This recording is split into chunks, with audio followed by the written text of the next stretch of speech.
Good evening everyone. आज आपण पाहणार आहोत comparison between squirrel cage and slip ring induction motor. मागच्या लेक्चरमध्ये आपण थ्री फेज इंडक्शन मोटरचं वर्किंग प्रिन्सिपल पाहिलं होतं आणि त्याचं कन्स्ट्रक्शन पाहिलं होतं. आज आपण त्याचे टाईप्स पाहणार होतो. त्या टाईप्समध्ये दोघं आपण कंपॅरिझन करणार आहोत. ठीक आहे.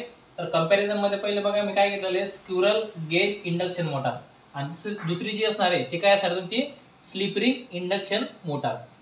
पहिल्यांदा बघा दोघांमध्ये बेसिक फरक काय आहे, एकदम मेजर डिफरन्स वगैरे काय आहे. पहिला जो डिफरन्स इथे लिहिलेला आहे मी, स्क्विरल गेज इंडक्शन मोटरचा जो काही रोटर असणार आहे तो रोटरची जी की एंड असणार आहे दोघं साईडने आपण काय केली, याला परमनंटली आपण शॉर्ट सर्किट केलेली आहे. लक्षात आलं. स्क्विरल गेज इंडक्शन मोटरमध्ये जी एंड असते, एंड काय करतो आपण परमनंटली शॉर्ट सर्किट करतो. लक्षात आलं. आणि रोटर जर पाहिला असेल तुम्ही याचा स्क्विरल गेज इंडक्शन मोटरचा व्यवस्थित, तर बघा हे जे कंडक्टिंग बार आहे, हे बघा हे जे कंडक्टिंग बार आहेत हे मी स्क्यू शेप मध्ये जोडलेले आहेत, स्क्यू शेप मध्ये. लक्षात आलं.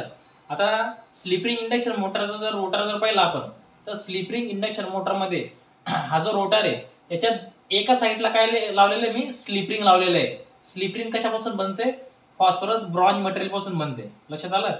आणि हे जे दिसतात ना हे काय आहे, ब्रश आहे. तिथं ब्रशचं काम काय असतं, जी स्पार्किंग वगैरे असते स्पार्किंगला रिड्यूस करायचं काम कोण करतं, ब्रश करणार आहे. लक्षात आलं. आता बघा इथं बार जे होते कंडक्टिंग बार हे कसे स्क्यू फॉर्म मध्ये होते, बरोबर. याच्यासाठी ठेवतो आपण की याची लेंथ वाढून जाते आपली, बरोबर. नंतर बघा याचे जे स्लॉट असणार आहे, स्लिप रिंग इंडक्शन मोटरचा जो काही रोटर असणार आहे हा सिलेंड्रिकल शेप मध्ये असणार आहे. कोणत्या शेप मध्ये, सिलेंड्रिकल शेप मध्ये असणार आहे. त्याचा स्लॉट बघा ह्या प्रकारचे स्लॉट असतात, याच्यामध्ये आपण वाइंडिंग टाकतो. लक्षात आलं. नंतर दुसऱ्या पॉइंटला इथं काय केलेलं आहे, आपण व्हेरिएबल रेजिस्टन्स वगैरे युज केलेले आहे. लक्षात आलं. व्हेरिएबल रेजिस्टन्स आपण दुसऱ्या साईडने टाकलेले. पहिला डिफरन्स लक्षात आला. आता बघा सेकंड डिफरन्स मध्ये काय केलंय, याचं कन्स्ट्रक्शन असणार आहे एकदम सिंपल असणार आहे. कन्स्ट्रक्शन कसं असणार, एकदम सिंपल. नंतर स्लिप रिंग इंडक्शन मोटरचं जे कन्स्ट्रक्शन असणार आहे थोडं कॉम्प्लिकेटेड असणार आहे. कॉम्प्लिकेटेड काय आहे, कारण की आपण दोघं साईडला, एका साईडला आपण स्लिप रिंग वगैरे युज केलेलं आहे, ब्रशेस वगैरे युज केलेले आहे, आणि दुसऱ्या साईडला आपण काय केलेलं आहे, व्हेरिएबल रेजिस्टन्स आपण टाकलेले आहे. म्हणून याचं कन्स्ट्रक्शन थोडं कॉम्प्लिकेटेड होऊन जातं. लक्षात आलं. थर्ड डिफरन्स बघा, आपण एंड रिंग इथं काय केलेली आहे, परमनंटली शॉर्ट सर्किट केलेली आहे. ही काय त्याची डायग्राम होती, ही काय रोटरची डायग्राम होती, कोणाची, स्क्विरल गेज इंडक्शन मोटरची. नंतर याची जी एंड रिंग असणार आहे आपण परमनंटली शॉर्ट करतो. एंड रिंग जर स्क्विरल गेज इंडक्शन मोटरची आपण परमनंटली शॉर्ट सर्किट करून दिली तर याच्यात आपण कोणत्याही प्रकारचा एक्सटर्नल रेजिस्टन्स ऍड करू शकत नाही. लक्षात आलं. चौथा डिफरन्स मध्ये बघा, जर एंड रिंग जर शॉर्ट सर्किट केलेली असेल तर याच्यात आपण कोणत्याही प्रकारचा एक्सटर्नल रेजिस्टन्स इथं ऍड करू शकत नाही. एक्सटर्नल रेजिस्टन्स ऍड जर करता आला नाही तर काय होईल माहितीये का, तुझा जो स्टार्टिंग टॉर्क आहे, स्टार्टिंग टॉर्क हा कमी होऊन जाईल. का, कारण की टॉर्क जो असणार आहे हा डायरेक्टली प्रोपोर्शनल कोणासोबत आहे, रेजिस्टन्स सोबत. जर रेजिस्टन्स जर कमी असेल तर टॉर्क कसा असणार आहे, रेजिस्टन्सची व्हॅल्यू जरी माझी कमी असणार आहे तर टॉर्क मध्ये कसं असणार आहे, कमी असेल. बिकॉज हे कसे एकमेकांना डायरेक्टली प्रोपोर्शनल आहे. लक्षात आलं. नेक्स्ट सहावा डिफरन्स बघा, स्पीड कंट्रोल जो असणार आहे याचा पॉसिबल होणार नाही. स्पीड कंट्रोलला आपण ही मोटर आपण यूज करत नाही. नंतर बघा याच्यामध्ये फोर्थ डिफरन्स काय असणार आहे, आपण एका साईडला काय केलेलं आहे, स्लिप रिंग ऍड केलेली आहे, दुसऱ्या साईडला आपण काय केलेलं आहे, व्हेरिएबल रेजिस्टन्स आपण इथं ऍड केलेले आहेत, बरोबर. आता स्लिप रिंग इंडक्शन मोटरमध्ये जर ही मोटर आपण कशासाठी यूज करतो माहितीये का, जास्त टॉर्क भेटावा म्हणून. इथं आपल्याला टॉर्क कसा भेटत होता, कमी भेटतोय. मग इथं काय केलेलं आपण एक्सटर्नल रेजिस्टन्स, हे बघा पॉसिबल ऍड एक्सटर्नल रेजिस्टन्स. इथं काय असणार आहे, इथं आपण रोटर सर्किट वरती एक्सटर्नल रेजिस्टन्स आपण इथं ऍड करू शकतो.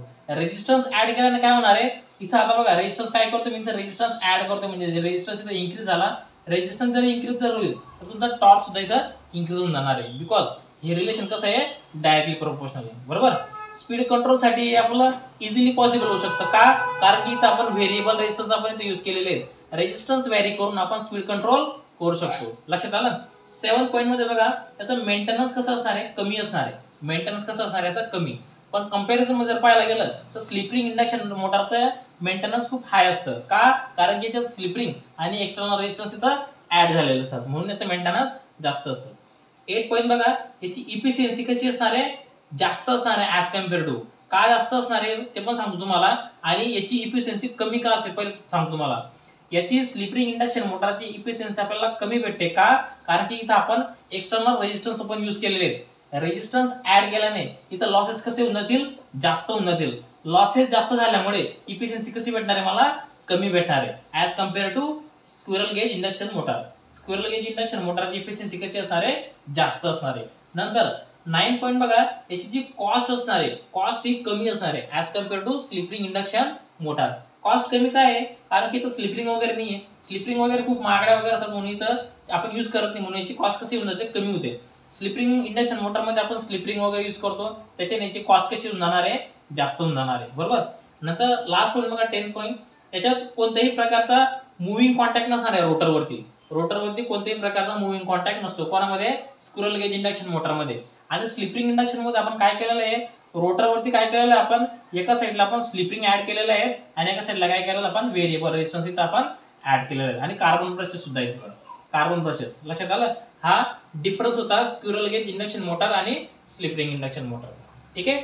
नेक्स्ट लेक्चरला आपण अजून दुसरा नवीन टॉपिक वगैरे डिस्कस करू. लवकरात लवकर आपल्या चॅनलला लाईक आणि सबस्क्राईब करून टाका. थँक्यू.